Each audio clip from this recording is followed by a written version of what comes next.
আসসালামু আলাইকুম সম্মানিত ভিউয়ার্স, আপনারা সকলে কেমন আছেন? আশা করি ভালো আছেন। দেশ কিংবা প্রবাসে থাকা সকল ব্যাংক গ্রাহকদের জন্য একটি মহামূল্যবান গুরুত্বপূর্ণ নিউজ নিয়ে আজকে আপনাদের মাঝে হাজির হয়েছি।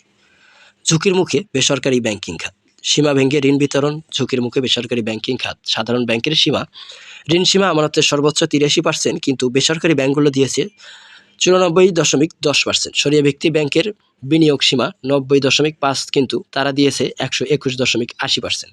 অতিরিক্ত অর্থ সংগ্রহ করা হয়েছে অন্য ব্যাংক ও বন্ড মার্কেট থেকে ধার নিয়েছে। প্রিয় দর্শক, ব্যাংকগুলোর বর্তমান পরিস্থিতি খুবই নাজুক। প্রিয় দর্শক, আপনারা যদি আমাদের চ্যানেলটিতে একদম নতুন হয়ে থাকেন তাহলে অবশ্যই চ্যানেলটি সাবস্ক্রাইব করে বেল বাটন অন করে রাখবেন, যাতে সবার আগে সবসময় আপনাদের মাঝে নিত্য নতুন সব পৌঁছে যায় খবর। প্রিয় দর্শক, আপনাদের একটি লাইক, কমেন্ট, শেয়ারের মাধ্যমে আমাদেরকে নিত্য নতুন সব ভিডিও উপস্থাপন করতে উৎসাহ যোগায়। দেশের বেসরকারি বাণিজ্যিক ব্যাংকগুলোর একটি বড় অংশ আগ্রাসী ঋণ বিতরণ নীতির কারণে নিজেরাই ঝুঁকিতে পড়ে গেছে, এমন তথ্য উঠে এসেছে কেন্দ্রীয় ব্যাংকের সাম্প্রতিক এক বিশ্লেষণী প্রতিবেদনে। নির্ধারিত সীমার বাইরে গিয়ে ঋণ দেওয়ার ফলে অন্যদিকে খেলাপি ঋণ বাড়ছে। আবার আমানত প্রবাহ প্রত্যাশা মতো না দেওয়ায় বাড়ার তারল্য ব্যবস্থাপনায় দুর্বল স্পষ্ট হয়ে উঠেছে। কেন্দ্রীয় ব্যাংকের নিয়ম অনুযায়ী সাধারণ ব্যাংকগুলো তাদের মোট আমানতের সর্বোচ্চ 83% ঋণ হিসেবে বিতরণ করতে পারে। বাকি 13% গ্রাহকদের নিরাপত্তার সাথে কেন্দ্রীয় ব্যাংকে বিধিবদ্ধ আমানত হিসেবে রাখতে হয়। শরিয়া ভিত্তিক ব্যাংকের ক্ষেত্রে কিছুটা আলাদা নিয়ম। তাদের মোট আমানতের 9.5% বিধিবদ্ধ আমানত হিসেবে রাখতে হয় এবং অবশিষ্ট 90% অর্থ বিনিয়োগ করা যায়। কিন্তু প্রতিবেদনে দেখা গেছে বাস্তবে অনেক বেসরকারি ও ইসলামী ব্যাংক এই সীমা মানছে না। প্রতিবেদন অনুযায়ী বেসরকারি খাতের ব্যাংকগুলো গড়ে তাদের মোট আমানতের 94.10% ঋণ হিসেবে বিতরণ করছে, অর্থাৎ নির্ধারিত সীমার চেয়ে 11.10% বেশি। এতে স্পষ্ট যে তারা আমানতের তুলনায় বেশি ঋণ দিয়েছে, কিন্তু সমস্যা হলো এই ঋণের একটি বড় অংশ সময় মতো আদায় হচ্ছে না, ফলে খেলাপি ঋণ বাড়ছে এবং তারল্য সংকট তীব্র হচ্ছে। শরিয়াভিত্তিক ব্যাংকগুলোর পরিস্থিতির আরও উদ্বেগজনক।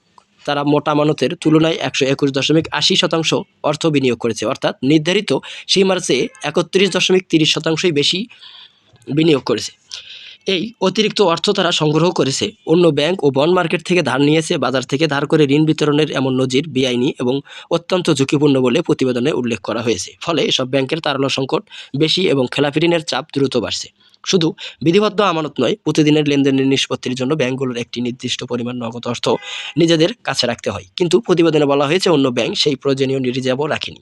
এতে গ্রাহকদের অর্থ উত্তোলন বা ব্যাংক লেনদেনের সময় অতিরিক্ত চাপ তৈরি হচ্ছে। অন্যদিকে সরকারি খাতের ব্যাংকগুলো তুলনামূলকভাবে সতর্ক অবস্থানে রয়েছে। তারা মোট আমানত 71.7% ঋণ দিয়েছে বিতরণ হিসেবে করেছে।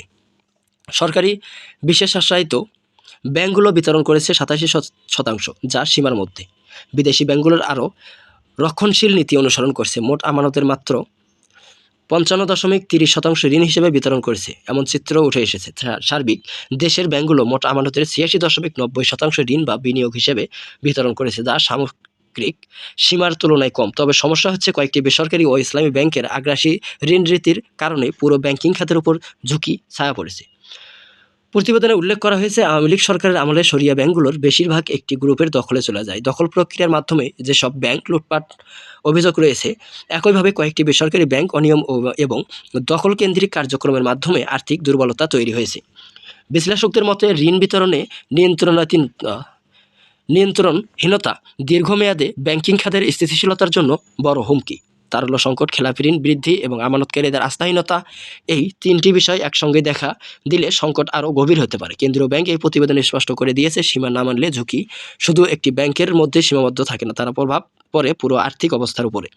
এখন দেখার বিষয় নিয়ন্ত্রণ সংস্থা কত দ্রুত ও কঠোরভাবে এই অনিয়মের বিরুদ্ধে পদক্ষেপ নেয়। প্রিয় দর্শক, নিত্য নতুন সব খবর পেতে আমাদের চ্যানেলটিতে অবশ্যই লাইক, কমেন্ট, শেয়ার করে সাবস্ক্রাইব করতে ভুলবেন না।